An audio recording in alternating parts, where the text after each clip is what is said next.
तो हम लोग को ये वाला क्वेश्चन सॉल्व करना है. There are two object, one is heavy while other is lighter than that of the heavy one, है ना. तो if they are thrown from a height h, then which will fall first, है ना.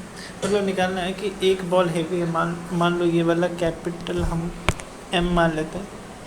ये वाला बॉल तुम्हारा heavy और ये स्मॉल m मास का जो बॉल है वो लाइटर है. दोनों को हम रिलीज़ किए एक हाइट h से, ठीक है, मान लेते हैं. तो कौन पहले गिरेगा कौन बाद में, ये हमको बताना. मतलब इस क्वेश्चन को सॉल्व करने के लिए हम लोग को पहले थोड़ा बेसिक पढ़ना पड़ेगा मोशन का, ठीक है ना. तो हम लोग स्टार्ट करते हैं. कुछ कॉन्सेप्ट है यहाँ पे. पहला कॉन्सेप्ट है डिस्टेंस का, कि भाई डिस्टेंस क्या होता है. टोटल मूवमेंट होता है, कितना एक बॉडी कवर किया. जैसे हम एक एग्जांपल के थ्रू बताते हैं. लेटस से ये एक बुआ है, ठीक है, यहाँ पे इस डायरेक्शन में ये चला, लेटस से 5 मीटर चला. नेक्स्ट ये इधर चला 6 मीटर. नेक्स्ट ये फिर से इधर 5 मीटर चला. फिर से ये वहीं पे पहुंच गया जहाँ से इसने शुरू किया था 6 मीटर चलते हुए, ठीक है ना. तो मेरे को निकालना है टोटल तुमको डिस्टेंस कितना कवर किया है, ठीक है ना. तो डिस्टेंस को d से हम लोग लिखते हैं और ये कैसे निकलेगा 5 + 6 + 5 + 6 कितना आया 22 आएगा. यहाँ पे 22 मीटर डिस्टेंस यहाँ पे इसने कवर किया. बस सिंपली ऐसे निकलता है. वहीं अगर हम लोग बात करें डिस्प्लेसमेंट का, तो हम लोग डिस्प्लेसमेंट कैसे निकालते हैं. इनिशियल पोजीशन को देखते हैं और फाइनल पोजीशन को देखते हैं कि ऑब्जेक्ट कहाँ से शुरू किया और कहाँ पे जाके रुका. बस इस दोनों के बीच का हमको डिस्टेंस निकालने का, वही डिस्प्लेसमेंट है. और डिस्प्लेसमेंट के पास क्या होता है, डायरेक्शन भी होता है, ठीक है ना. ये एक वेक्टर क्वांटिटी, मतलब इसके पास डायरेक्शन है. हम लोग को डायरेक्शन को भी ध्यान में रखना पड़ेगा. बस इतना सा बात है, ठीक है. तो फिर से वही एग्जांपल लेते हैं यहाँ पे, ठीक है. पहले इस डायरेक्शन में, फिर इधर और ये फिर इधर आ गया जहाँ से इसने शुरू किया था. ऐसे इसका मूवमेंट हो रहा है, ठीक है ना, इस बॉल का. ये लेटेस्ट से 6 मीटर है, ये 5 मीटर है, ये 6 मीटर है और ये यहाँ पे चला इसमें 5 मीटर चला, ठीक है. कहता है कि अब डिस्प्लेसमेंट निकालो. डिस्प्लेसमेंट को हम लोग एस से डिनोट करते हैं. और ये कैसे निकलता है, देखो ना, शुरुआत भी इसने यहीं से किया और ख़त्म भी यहीं पे आकर कर दिया. मतलब ये कुछ चला ही नहीं, डिस्प्लेसमेंट इसका कुछ हुआ ही नहीं. कहने का मतलब इनिशियल और फाइनल पोजीशन के बीच में कोई डिस्टेंस नहीं, इसलिए हम लोग यहाँ पे 0 मीटर लिखेंगे, सिंपल. वहीं अगर डिस्टेंस निकालना होता d, तो क्या निकाले थे पिछले पेज में 22 मीटर, ठीक है ना. वहीं डिस्प्लेसमेंट 0 हो जाएगा यहाँ पे. अगेन एक दूसरा एग्जांपल से इसको क्लियर करते हैं. लेटेस्ट से यहाँ पे कुछ इस तरह से मूवमेंट हो रहा है इस बॉल का, इधर फिर ऐसे. और ये वाला एंगल पहले से दिया हुआ है कि भाई 90 डिग्री का टर्न लिया इसने, ठीक है ना. ये वाला तुमको 4 मीटर दिया हुआ है और ये वाला 3 मीटर दिया हुआ है. कहता है कि भाई डिस्प्लेसमेंट निकालो. तो ये वाला इनिशियल पोजीशन को हम I से लिखते हैं और ये फाइनल पोजीशन को F से. तो दोनों के बीच का हमको डिस्टेंस निकालना, ठीक है. डॉटेड लाइन से कर दी. अब कैसे निकलेगा ये डिस्टेंस, पाइथागोरस थ्योरम लगाते हैं हम लोग. तो ये जो डिस्प्लेसमेंट S है वो इक्वल टू होगा √4² + 3 स्क्वायर, दैट इज़ 25. यहाँ पे सॉल्व करने पे आएगा और यहाँ पे कितना आएगा 5 मीटर. समझ में, मतलब यहाँ पे डिस्प्लेसमेंट कितना हो गया 5 मीटर. और वहीं अगर डिस्टेंस d निकालना होता तो सिंपली अपन क्या करते हैं 4 मीटर + 3 मीटर, कितना आ गया 7 मीटर. तो इस तरह से हम लोग समझ सकते हैं कि डिस्प्लेसमेंट और डिस्टेंस कैसे निकल रहा होता है. नेक्स्ट कॉन्सेप्ट हमारा स्पीड का है कि भाई स्पीड क्या होता है. स्पीड हम लोग जनरली गाड़ी में देखते हैं, व्हीकल्स में स्पीडोमीटर लगा होता है, तो वहाँ पे वो अपने आप मेज़र कर रहा होता है कि स्पीड कितना है गाड़ी का, ठीक है।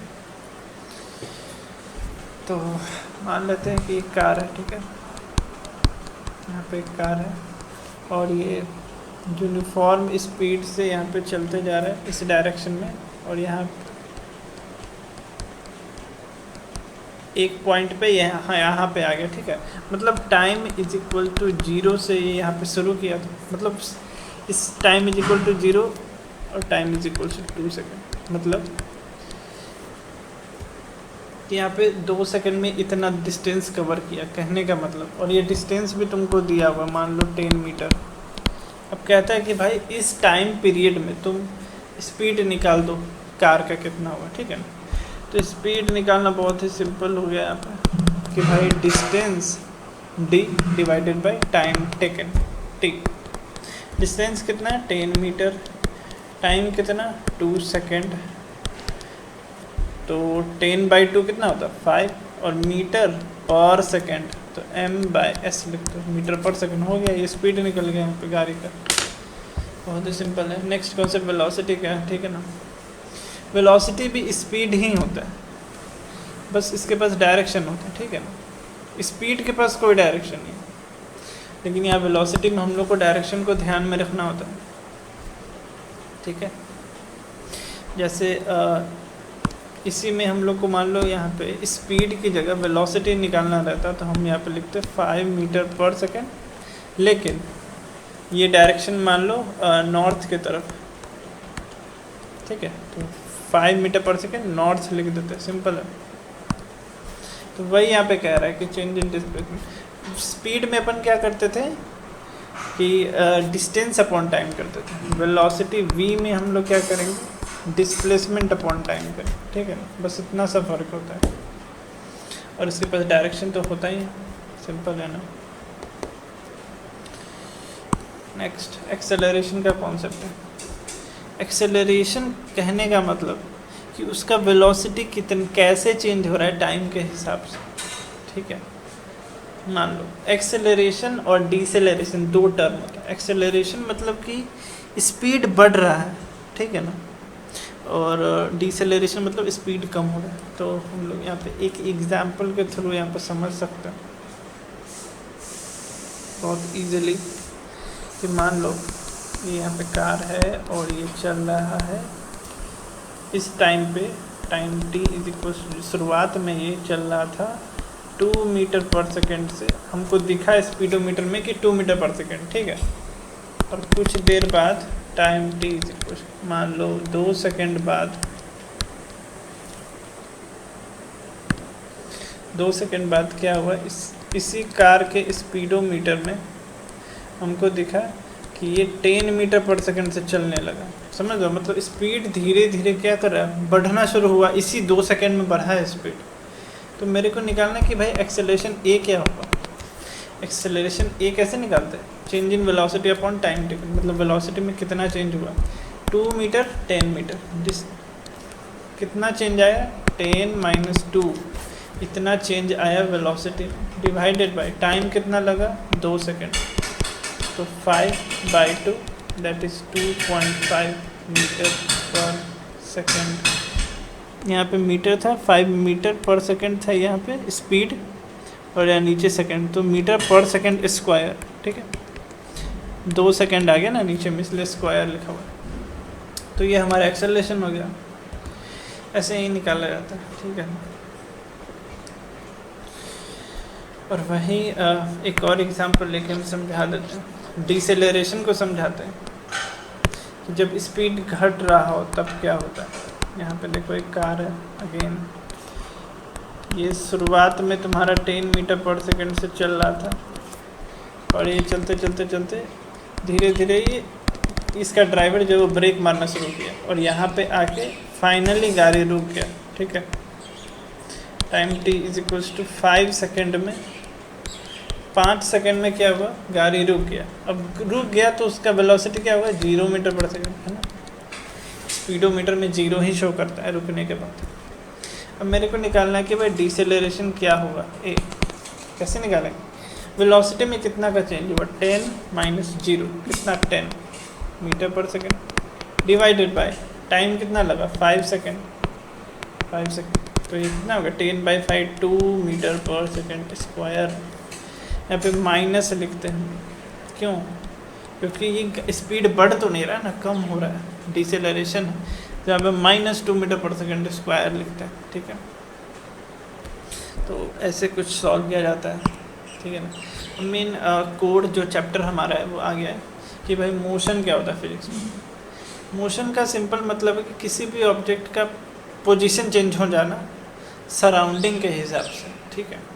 सराउंडिंग के हिसाब से इसका क्या मतलब है, एक्सप्लेन करते हैं ज़रा, ठीक है ना। लेट अस से ये ट्रेन है हमारे पास और यहाँ पे कंपार्टमेंट्स बना हुआ है, ठीक है। यहाँ पे पर्सन ए है और इसी के एडजेसेंट में पर्सन बी है और बाहर स्टेशन पे एक पर्सन सी, ठीक है। और ये ट्रेन ऐसे इधर की तरफ जा रहा है और ये यहाँ पे सी पे जो स्टेशन पे जो बंदा है सी, वो यहाँ पे रुका हुआ आराम से टेबल चेयर पे बैठा हुआ, ठीक है। कहने का मतलब है कि हमको बताना है कि कौन किसके रिस्पेक्ट में, किसके हिसाब से कौन मोशन में, ठीक है ना। तो देखा जाए तो ए भी अंदर बैठा हुआ ट्रेन में, बी भी बैठा हुआ, मतलब ए के हिसाब से बी रेस्ट में है, बी के हिसाब से भी ए रेस्ट में है ना। लेकिन वहीं अगर स्टेशन पे बैठा जो सी है वो दिख रहा है कि नहीं यार, ए तो इधर की तरफ जा रहा है ना, इस डायरेक्शन में ट्रेन के साथ वो जा रहा है, कुछ स्पीड होगा इसका। उसी तरह सी देख रहा है कि बी भी मोशन में है। तो इसी तरह हम लोग कह सकते हैं कि हम लोग जब भी मोशन को डिफाइन करते हैं सराउंडिंग के रिस्पेक्ट में देखते हैं, ठीक है। नेक्स्ट हमारा होप कि क्लियर हो गया होगा, है ना। तो टाइप ऑफ मोशन है कुछ, ट्रांसलेशन, रोटेशन, लीनियर, पीरियडिक, ये सब तो आता होगा, स्क्रीनशॉट ले सकते हैं, कोई दिक्कत। नेक्स्ट सबसे मेन टॉपिक हमारा और लास्ट टॉपिक है इक्वेशन ऑफ मोशन। इस 3 इक्वेशन की हेल्प से अपन लोग मोशन के सारे क्वेश्चन को सॉल्व कर सकते हैं, ठीक है। तो यहाँ पे एक्सप्लेन करते हैं हम ज़रा कि है क्या ये इक्वेशन। सबसे पहला इक्वेशन है v = u + at, s = ut + ½ at square and 2as = v² - us। ये 3 फार्मूला हमको याद रखना होगा, ठीक है ना। v का मतलब है final velocity,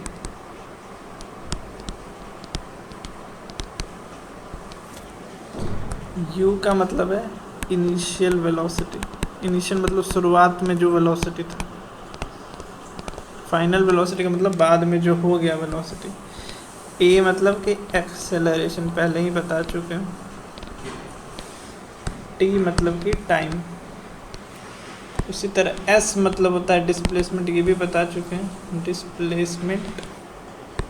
u initial velocity, t time taken, half a acceleration और टाइम t², ठीक है।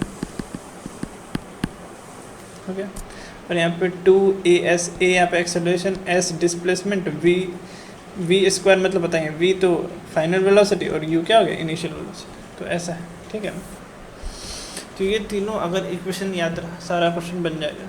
नेक्स्ट मेन हमको ये क्वेश्चन सॉल्व करना था, जिसके लिए अभी तक हम लोग जो भी कॉन्सेप्ट पर है उसको अप्लाई करेंगे आप, ठीक है ना। तो हम लोग पहला फर्स्ट बॉल को देखते हैं कि भाई इसका मास है स्मॉल m और यहाँ से ये छोड़ दिया गया नीचे की तरफ।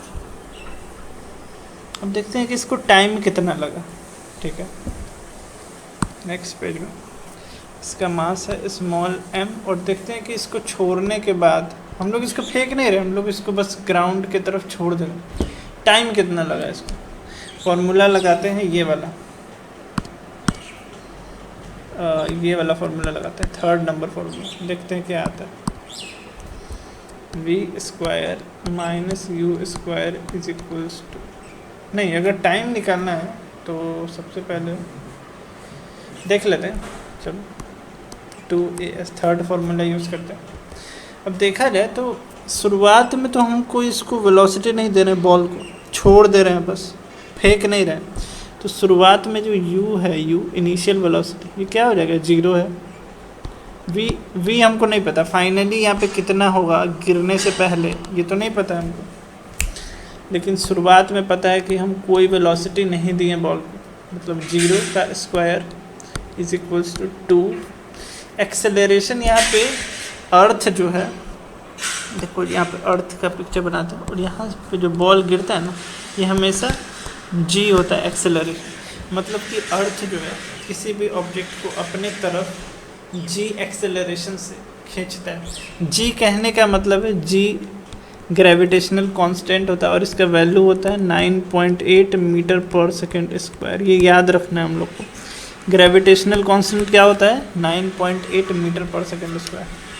तो यहाँ पे हम लोग लिख देते हैं 9.8, या फिर हम लोग g भी लिख सकते हैं, कोई दिक्कत नहीं, g ही लिखो। और s का मतलब है डिस्टेंस, डिस्प्लेसमेंट है ना, तो ये कितना है h डिस्प्लेसमेंट यहाँ से यहाँ तक 2gh, बस 0 का स्क्वायर क्या होता है, 0 ही होता है, तो v स्क्वायर क्या दिया हुआ है 2gh,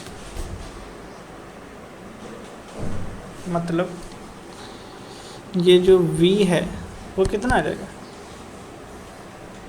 √2gh है ना।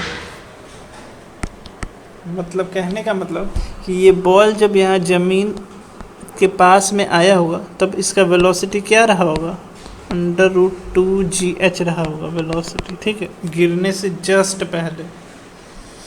हम लोग निकाल लिए। नेक्स्ट, अब जब हमको फाइनल वेलोसिटी पता चल गया तो हम लोग ये वाला फॉर्मूला लगा सकते हैं, देखो, हाँ ये वाला फॉर्मूला, फर्स्ट फॉर्मूला, ठीक है, देखते हैं लगा के। First formula v is equals to u plus at। अब मेरे को पता चल गया कि v क्या है, √2gh। u तो पहले ही 0 था, छोड़ दिए थे बस ऑब्जेक्ट, प्लस g क्या है, एक्सेलरेशन क्या है g, और टाइम हमको निकालना है, मेन तो टाइम ही है ना। देखो अगर हम टाइम निकाल लिए तो देखो जिस भी बॉल को कम टाइम लगेगा वो पहले गिरेगा जमीन, और जिसको ज़्यादा वो हवा में ही रहेगा, मतलब वो देर से गिरेगा, है ना। तो यहाँ से टाइम हम लोग निकाल सकते हैं, that is √2gh divided by, यहाँ मल्टीप्लाई है तो इधर आके डिवाइड हो जाएगा बाई g, मतलब इतना टाइम लगेगा ऑब्जेक्ट को गिरने में, है कि नहीं। मतलब हम लोग यहाँ से एक कंक्लूजन निकाल सकते हैं कि ये जो टाइम है क्या ये मास पे डिपेंड कर रहा है क्या, यहाँ पे कोई m का टर्म है, m मतलब ये मास पे डिपेंड ही नहीं कर रहा कि ऑब्जेक्ट कितना भी भारी हो, ऑब्जेक्ट कितना भी हल्का हो, है ना। टाइम जो है ज़मीन पे गिरने का h हाइट से वो हमेशा सेम रहता है और ये इतना आता है, ठीक है ना। तो बस यहाँ से हम लोग आंसर में लिख सकते हैं कि both will take same time, ठीक है।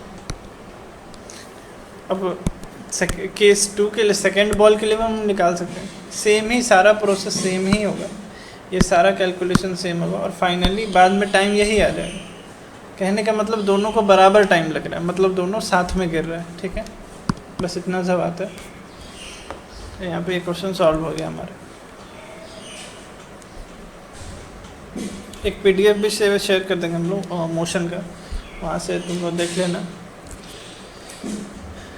क्वेश्चन वोश्चन बना सकते हो, वहाँ से PDF शेयर कर देंगे, ठीक है।